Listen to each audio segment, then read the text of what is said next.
Going on, everybody? Smitty from around the 412 here. I could not wait an entire week to talk about the Steelers signing Desmond King. So I had to put out a little video just giving my initial thoughts to it. Not a film breakdown or anything like that, at least yet, on Desmond King. But I just wanted to get on here, jump on here real quick, put out a short video talking about the Steelers signing cornerback Desmond King. And I think if you're from the outside looking in at this roster right now, before Desmond King, you were looking at that slot corner position probably being the most shaky spot and the biggest question mark going into the season. Patrick Peterson, Mike Tomlin said he felt very comfortable about him there. I don't know that I shared that sentiment. 21 snaps there over the last couple seasons, and he only played a couple snaps there this preseason and just hasn't done it a whole lot.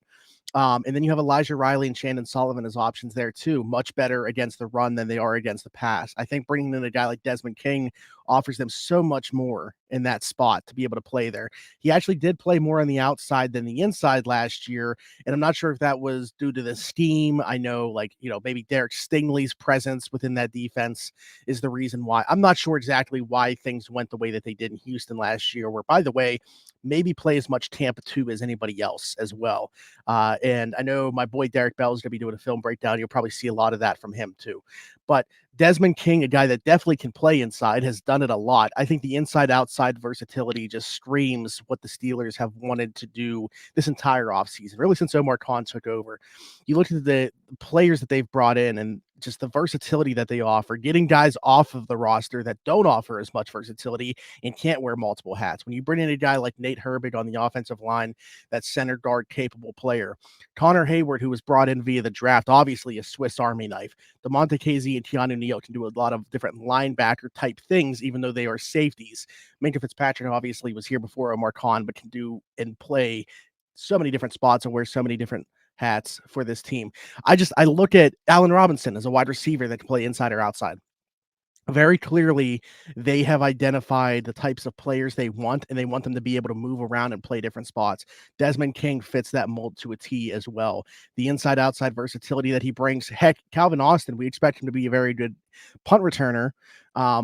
If things go south there for whatever reason, or if he goes down with an injury, Desmond King can certainly fill that role as well. He's made Pro Bowls in the past specifically for what he's able to offer on special teams.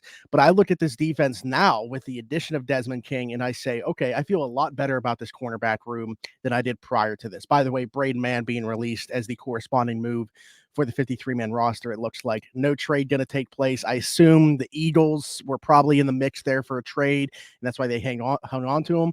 But the Eagles might have saw somebody else on waivers that they were able to get or something like that. But anyways, Desmond King, I expect him to get most of his snaps in the slot for the Steelers when I look at the way that the roster is constructed right now with Patrick Peterson, Joey Porter Jr., Levi Wallace, all his options on the outside too. I'll throw James Pierre in the mix as well, assuming he does stay on the roster even after this.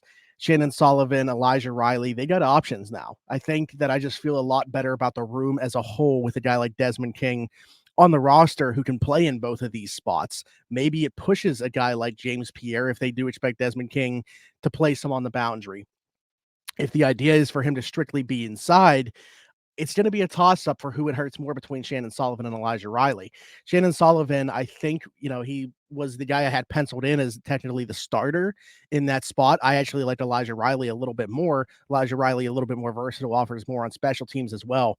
Both of their strengths, like I said, though, are in run support.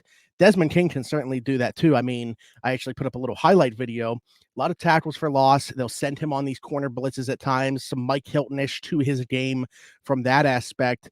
And I think that's probably a good starting point in terms of the type of player that we're getting. That type of player who can come up and run support and play around the line of scrimmage and offer something in the box, but also better in coverage than I think we saw from Mike Hilton, from Arthur Millette, that type of mold of player. I think Desmond King is going to give this team so much more juice in that cornerback room. I think there is still a good player within there. I know people will say whatever and kind of brush off the PFF grades. PFF's number 20 corner last year. Patrick Peterson, who they brought in early in the offseason, was number 12. I do still think this guy can play at a high level. Very excited the Steelers brought him in. For Houston, I get it. They have so many guys that are nickels there. They have like 4 different corners that strictly play that role or should play that role because that's where they're better at. And then even a guy like Jalen Petrie who can play in that role too. So just so many different guys that kind of have to be in that spot. They're obviously not planning to contend right now. Moving that money off that money in Desmond King made sense to get him off the roster. Gives him an opportunity to come to a better team too, so it makes sense. But very fortunate, in my opinion, that that was the case because the Steelers are able to land a guy at a position of need that they definitely needed. So I'm super excited about this one. Those are my initial thoughts. I think Desmond King is a versatile chess piece that this team was lacking on the back end of this defense. They needed this guy with the inside outside versatility at corner.